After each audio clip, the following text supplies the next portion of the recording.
Hey, it's Nick. Today we're going to talk about assigning a contract and how to write an assignment of contract. All right. First thing is you need to make sure that your original or your underlying contract is assignable. You can't just assign any contract that you've got. One easy way to do that is on the buyer part on the original contract is have the buyer's name and then and or assigns. That makes it an assignable contract, and then you can write an assignment of contract which is going to assign the original buyer's rights in that contract to a new end buyer. So let's take a look at an assignment of contract and how to fill one out. This is a basic assignment of contract form. There's lots of them out there. You could find several of them if you just Googled it, but we can use this one as an example, and it'll give you an idea of the basic things that you need to have in here and how the things will work, right? So let's go ahead and get started. This assignment of contract, and then we're got to have a date in there, right? So February 19th, 2019. It's between the assigner, which is going to be you or whoever's the original buyer on the underlying contract.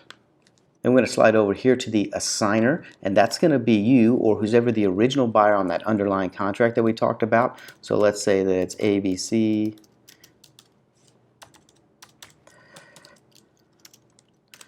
house buyers, right? And the assignee. So the assignee is going to be the person that you are assigning the rights to, or that end buyer. So that's going to be 1, 2, 3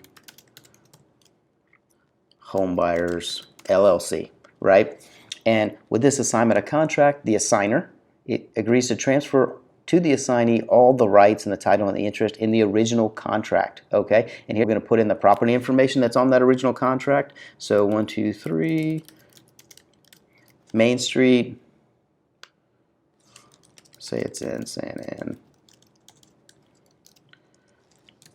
Antonio County. Obviously, like the legal description, you'll be able to find that. You obviously be able to find that on your county appraisal district most of the time.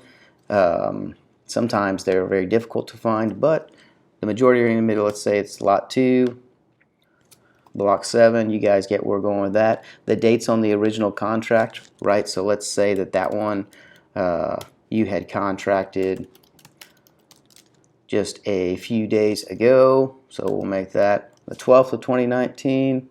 Now that we've got the property in there, here we're going to put in the date of the original contract. So let's say that we contracted that one just a little while ago, let's say on the 12th of February for 2019.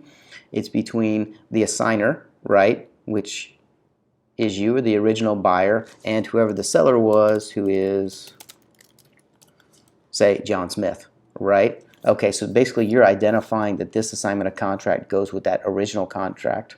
And consideration of this one does the difference of the new contract purchase price. So here's whatever you agreed to with your end buyer here. So let's say that they agreed to pay you $55,000, right? The difference between that and the contract price established by the original contract, which you named there, between you and, here we'll go that original seller's name again,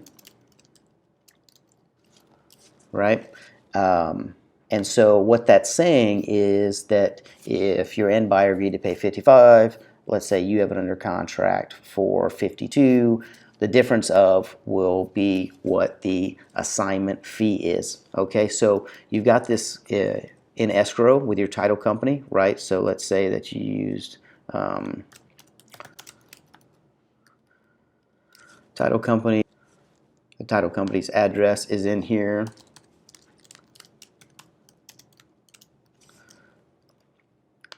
Whoever your escrow agent is.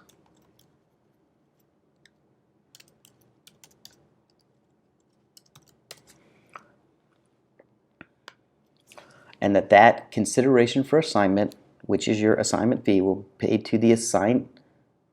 paid by the assignee to the assigner at closing, which means it's going to be on the HUD, and that's the amount of money that will come to you at closing of the property.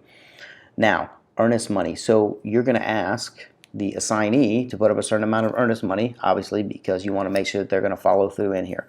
There's Everybody's got an opinion on how much it should be. We'll leave that up to you, but a very reasonable amount, a common amount that's used where I'm from is, say, $2,500 that they're going to put up as earnest money made to this title company, right? And that it's non-refundable. Your end buyer probably has some experience, knows that it's non-refundable, but they can't just change their mind later. They're agreeing to do this, and they're making a commitment. If you made a commitment to your original buyer, so we want to make sure that everybody's going to follow through, and this helps do things. If not, that money would be non-refundable.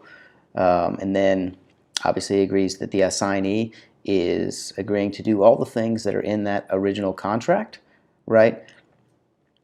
And that this supersedes any verbal or previous agreements made between anyone. Basically, if we had, it can't come back and say, oh, well, we verbally said this. Well, if it, happened before this, we're going to do what's in writing.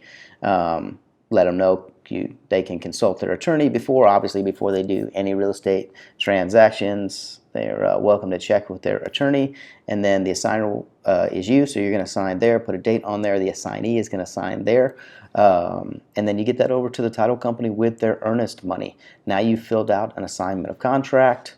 The only other thing, I would stay in contact with your assignee, your original seller, and just to make sure that everything runs smoothly. And then when the property closes, whatever's the difference between the new purchase price and the old purchase price is what you have now negotiated as your assignment fee that will be paid from the title company out to you at closing.